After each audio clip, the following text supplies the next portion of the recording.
Ang main topic ko ngayon mga kababayan is huling oras. No? Huling oras, bakit mabilis sumama ang mundo at ang bunganga ng tao ngayon. No? So, you know what mga kababayan, habang ako ay nagbubulay-bulay dito sa bahay, I couldn't help but think about the current state of our world today. No? Kasi parang bawat buksan natin ang ating mga cellphone or every time you watch the news, puro na lang kaguluhan. No? And our nature is crying out. Nariyan ang mga balita for severe flooding, climate change, no? And unexpected earthquakes in various parts of the world, mga kababayan. And even here in our country, no, sa Philippines. And on top of that, no, the news of killings, diba? Crimes and social unrest shows that people no longer fear the law, no? Hindi na natatakot ang mga tao sa law, no? Or kahit sa ating Panginoon, mga kababayan. So, all of this chaos is not an accident. I want to let you know that all of this chaos is not an accident. Okay? It is a fulfillment of Bible prophecy. And we are now living in the very last moments of Earth's history, mga kababayan. It is not just nature that is breaking down today. Ang pinakagrabing nasisira sa mga huling araw, mga kababayan, is the morality and the character of humanity. No? The morality and the character of humanity. And where do we see this the most, no? Saan natin ito makikita, mga kabayan? Sa bunganga at sa pananalita ng tao. In the words that come out of our mouths, no? So, let's look at what happened recently to the famous PBBM vlogger, famous influencer, no? Si Mima Alicia, mga kabayan. Daming nagme-message sa akin na i-content ko daw siya, ganito, ganyan. No? But instead of digging out to politics, mga kababayan, ito yung imimensahe ko sa inyo. We all saw kung paano naging talamak ang kanyang pagiging palamura, the constant cursing of other people, the insults, mga kababayan, and the toxic words coming out of her mouth, diba? Which eventually led to her downfall and being cancelled on social media. So siya na ngayon ang nagpahinga, no?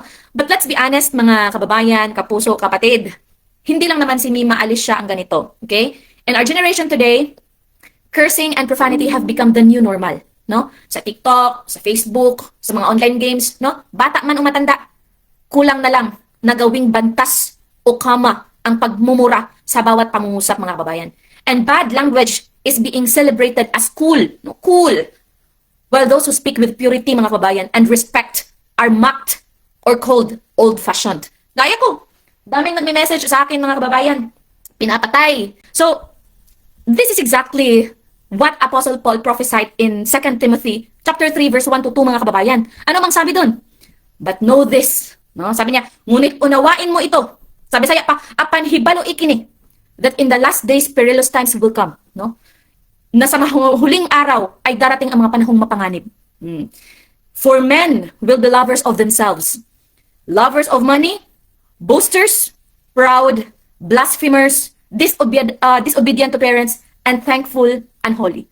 Sapagkat, ano sa Tagalog yan? Sapagkat ang mga tao ay magiging maibigin sa kanilang sarili. Maibigin sa salapi, mga kababayan. Mayayabang, no? Mapagmataas, mapagtungayaw, masuwayin sa mga magulang. Diba? So, mga kababayan, the Bible uses the word blasphemers, no? Blasphemers, mapagtungayaw sa Tagalog, or sa Bisaya pa, mampanamas-tamas ba? No? Mampanamas-tamas. So, it literally means, mga kababayan, people who have no control over their tongues, no? Speaking evil against God and against their fellow human beings, no? Ang puso ng tao, mga kababayan, ngayon ay punong-puno ng galit. And because of that, ang lumalabas sa bibig ay puro dumi. Just like what Jesus said in Matthew chapter 12 verse 34, mga kababayan. Anong sabi doon?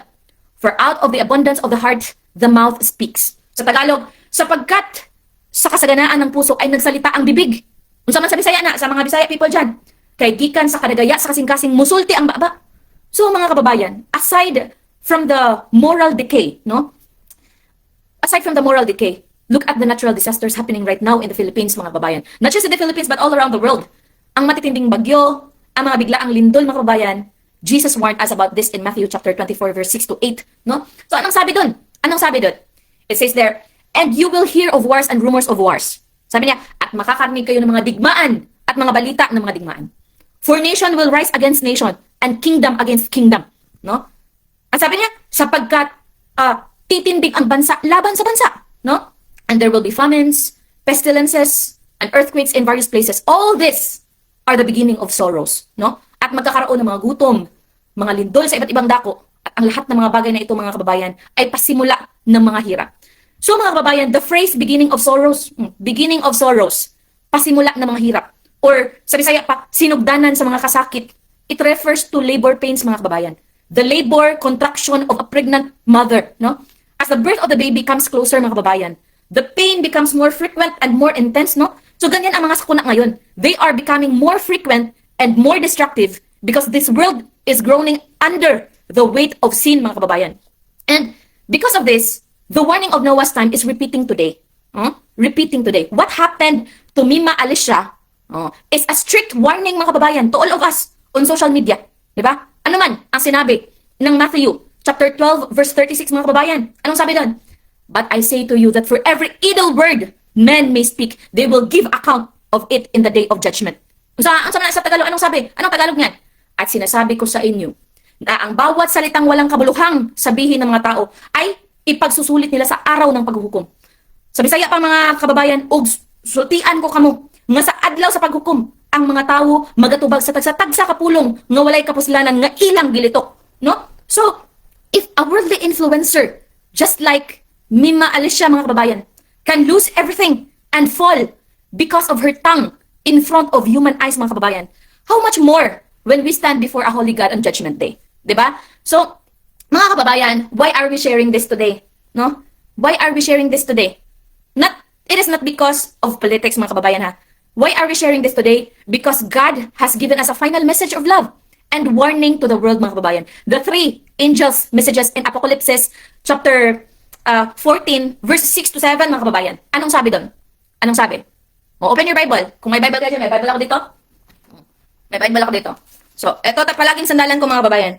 So, anong sabi doon sa Apocalypse chapter 14, verse 6 to 7?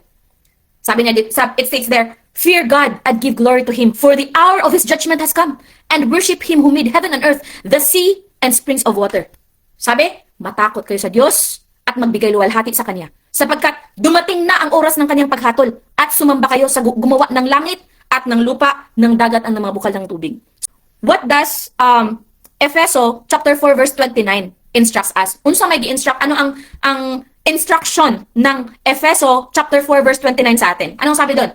Huwag lumabas sa inyong bibig ang anumang salitang masama, kundi ang mabuti lang na magiging kapakapakinabang sa ikagagaling upang itulot ang biyaya sa mga nakakarinig. So, yung mga bad words ni Mima Alicia, mga kababayan, hindi yung tugma sa sinabi ng Efeso chapter 4 verse 29. Kasi ang sabi ng Efeso, huwag lumabas sa inyong bibig ang anumang salitang masama, 'di ba? Kundi ang mabuti na magiging pakinabang sa ikagagaling.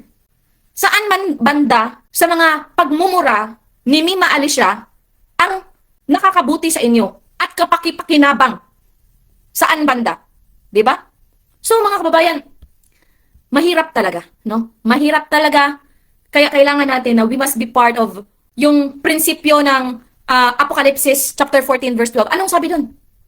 It says there, here is the patience of the saints. Here are those who keep the commandments of God and the faith of Jesus. O sa bibig ni Mima Alicia, saan man banda doon? Saan banda doon ang pag-keep niya sa commandments ng Panginoon? 'Di ba? Saan doon? So, the time is running out, mga kababayan, mga kaibigan, mga kapuso, mga kapatid. Kasi nga, sabi ng 2 Peter chapter 3 verse 10, mga kababayan, it says there, but the day of the Lord will come as a thief in the night. Ngunit darating ang araw ng Panginoon na gaya ng magmanakaw. Apan ang adlaw sa Ginoo muabot ingon sa usa ka kawatan. Wa pa kay kaabot ang Ginoo. Wa na. Nalubong na si Alicia. Nasod na posporo, no, si Alicia. Muna siya, mga kababayan. Don't let the day catch you unprepared with a dirty heart or a dirty mouth, no? Today, i-inspect niyo yung life niyo. Inspect yourself. If you have been speaking bad words, mga kababayan, if you have been spreading hate on social media, balik na kayo sa Panginoon. Balik na. Ask for forgiveness while the door of probation is still open, no? Isuko niyo ang inyong mga puso at ang inyong mga bunganga sa Kanya so He can transform you from the inside out. Alam niyo, mga kababayan, marami akong naririnig na mga PBBM vloggers. Kadalasan talaga mga PBBM vloggers. Mahilig silang magmura eh. sana mabasa nila, sana narinig nila yung ano ko ngayon, yung message ko ngayon kasi eto para talaga sa kanila. Though may mga Duterte diehard supporters naman dyan na mahilig din magmura. So hinahinay na tayo no, sa pag-change sa sarili natin. Inspect your life mga kababayan. Na kung if you're speaking bad words, if you have been spreading hate on social media, balik na kayo sa kanya. Okay? And thank you so much for joining my live stream today. And may God bless you all today mga kababayan.